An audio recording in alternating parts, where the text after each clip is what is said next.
ترقی کا ایک نیا اور آسان طریقہ۔ عام طور پر یہ سمجھا جاتا ہے کہ انسان اس لیے ناکام ہوتا ہے کیونکہ وہ اپنے لیے چھوٹے اہداف مقرر کرتا ہے، لیکن حقیقت اس کے برعکس ہے۔ زیادہ تر ناکامی کی وجہ یہ ہوتی ہے کہ ہم بہت بڑے اہداف بہت کم وقت میں حاصل کرنا چاہتے ہیں اور اپنی خودی اور عزت نفس کو ایسے نتائج سے جوڑ دیتے ہیں جن پر ہمارا مکمل اختیار نہیں ہوتا۔ اہداف کے بجائے تجربات کو اپنانا چاہیے۔ روایتی اہداف یہ فرض کر لیتے ہیں کہ ہمیں پہلے ہی معلوم ہے کہ کیا درست ہے، جبکہ تجربات یہ تسلیم کرتے ہیں کہ ہمیں ابھی سیکھنا ہے۔ اس سوچ سے ناکامی کا خوف ختم ہو جاتا ہے اور ہر نتیجہ ایک مفید تجربہ بن جاتا ہے، نہ کہ شخصیت پر فیصلہ۔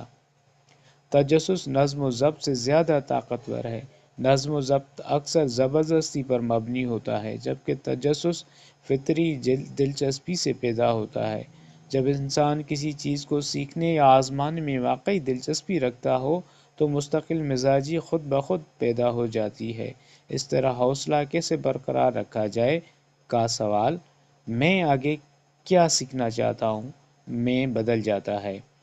چھوٹے قدم اٹھانے سے ذہنی اور جذباتی مزاحمت کم ہو جاتی ہے۔ بڑی تبدیلیاں خوف اور خود شک کو جنم دیتی ہیں، جبکہ چھوٹے تجربات شروع کرنا آسان ہوتے ہیں۔ اس سے کمال پسندی اور ٹال مٹول کا خاتمہ ہوتا ہے اور ترقی بتدریج مگر پائیدار انداز میں ممکن ہوتی ہے۔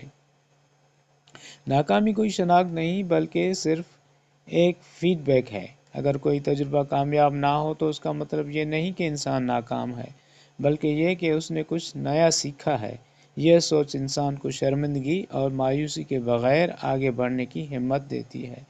ماحول، معمولات اور نظام میں کی گئی چھوٹی تبدیلیاں اکثر محض قوت ارادی پر انحصار کرنے سے زیادہ مؤثر ثابت ہوتی ہیں۔ ترقی کبھی سیدھی لکیر میں نہیں ہوتی۔ زندگی میں وقفے، موڑ اور نئے آغاز آتے رہتے ہیں، جو ناکامی نہیں بلکہ رہنمائی کا ذریعہ ہوتے ہیں۔ لچکدار ذہنیت انسان کو وقت کے ساتھ خود کو بدلنے اور بہتر بنانے کی صلاحیت عطا کرتی ہے۔